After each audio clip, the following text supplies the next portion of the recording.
आज की पावन कथा का हम सब रसपान करेंगे। हमारे श्री श्यामलाल अग्रवाल जी, मैया श्रीमती कलावती अग्रवाल जी। कल हम लोगों ने सुना कि मनुष्य मात्र का धर्म क्या है। भगवान के 24 अवतार हैं। भगवान के अवतार कितने हैं? 24 अवतार हैं। हर अवतार के पीछे एक कारण है, उद्देश्य है। भगवान अवतार क्यों लेते हैं? जब भगवान को लगता है कि मेरी जरूरत है, जब जब हो ये धर्म की हानि, बाढ़हि असुर अधम अभिमानी, तब तब धरी प्रभु विविध शरीरा। भगवान को लगता है कि अब धर्म की हानि होने लगी है, पाप बढ़ने लगा है। जब पाप बढ़ता है तब भगवान पाप को मिटाने के लिए इस धरा पर बार बार प्रकट होते हैं, बार बार अवतार लेते हैं, अवतरित होते हैं। भगवान के 24 अवतार हुए। सनकादि का अवतार, फिर 12 अवतार, नारद जी, फिर नर नारायण कपिल देव जी, दत्तात्रेय जी, यज्ञ भगवान, ऋषभ देव जी, पृथु भगवान, मत्स्य भगवान, कच्छप भगवान, धन्वंतरी भगवान, मोहिनी भगवान, नरसिंह भगवान, वामन भगवान, परशुराम जी, व्यास जी, श्री राम जी, बलराम जी, भगवान श्री कृष्ण, बुद्धावतार, हरि अवतार, हंस अवतार और कल्कि अवतार। ये 24 अवतार हैं भगवान के, जो धरती पर जब जब पाप बढ़ा तब किसी न किसी रूप में भगवान आए और हमारा और आपका मार्गदर्शन किया है। वेद व्यास जी महाराज 17 पुराण लिखकर भी बड़े परेशान हैं। तब नारद जी ने कहा कि आपने अभी तक भागवत जी की रचना नहीं की। भागवत जी क्यों लिखी गई? भागवत जी किसने लिखी? किसने? वेद व्यास जी ने। वेद व्यास जी कौन है?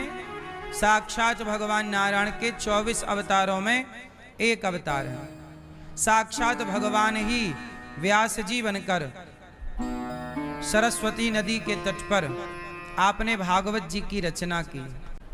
भागवत जी की रचना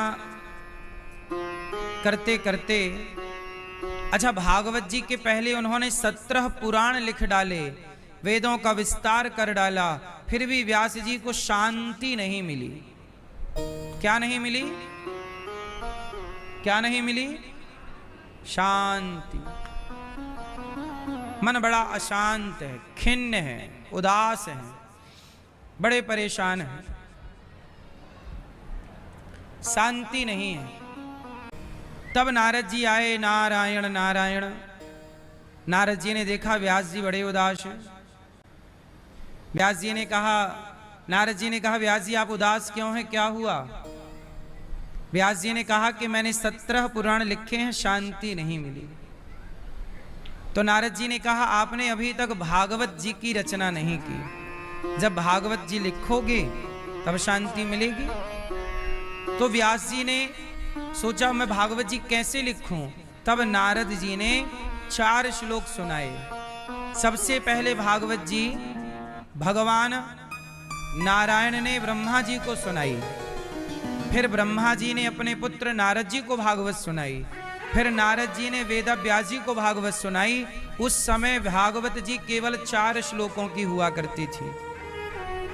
फिर वेद व्यास जी को 4 श्लोक सुनकर के भागवत जी की बड़ी शांति मिली। तब उन्होंने कहा कि मनुष्य को तो ये 4 श्लोक समझ में नहीं आएंगे।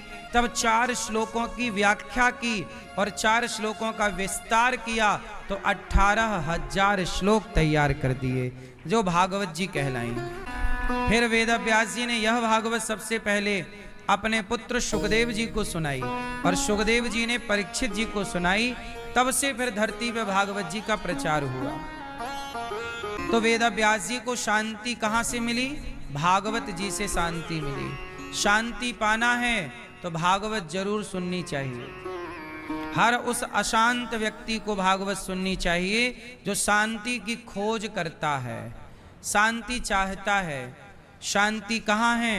भागवत जी में। इसलिए शांत चित्त से भागवत सुनिए, अपने आप शांति की ओर चले जाएंगे।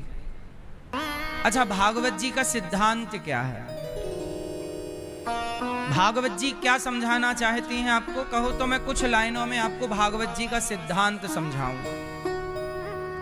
आप सब शांति से सुन लीजिए और शांति से बैठकर शांति से समझिए, और बच्चों को थोड़ा शांत रखिएगा, है ना, बच्चों को भी बिठा के रखिएगा। अब जो हम समझाना चाहते हैं वो समझिएगा। भागवत जी का मूल उद्देश्य सिद्धांत क्या है? भागवत जी क्या समझाना चाहती हैं आपको? तो ध्यान से सुनिए। भागवत जी समझाना चाहती हैं कि अत्र भागवत जी में अत्र सर्गो विसर्गश्च स्थानं पोषणमूतया मनवंतरेशानुकथा निरोधो मुक्तिराश्रयः। भागवत जी का मूल सिद्धांत है कि भागवत जी कहना चाहती हैं कि मेरे आश्रित रहो।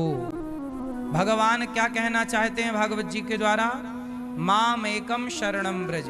वेद पुराणों का एक ही, यदि आप पूरे वेद पुराणों का एक लाइन में मेरे से सार लेना चाहेंगे कि महाराज जी वेद पुराणों का एक लाइन में सार दीजिए, क्या है? चलते रहो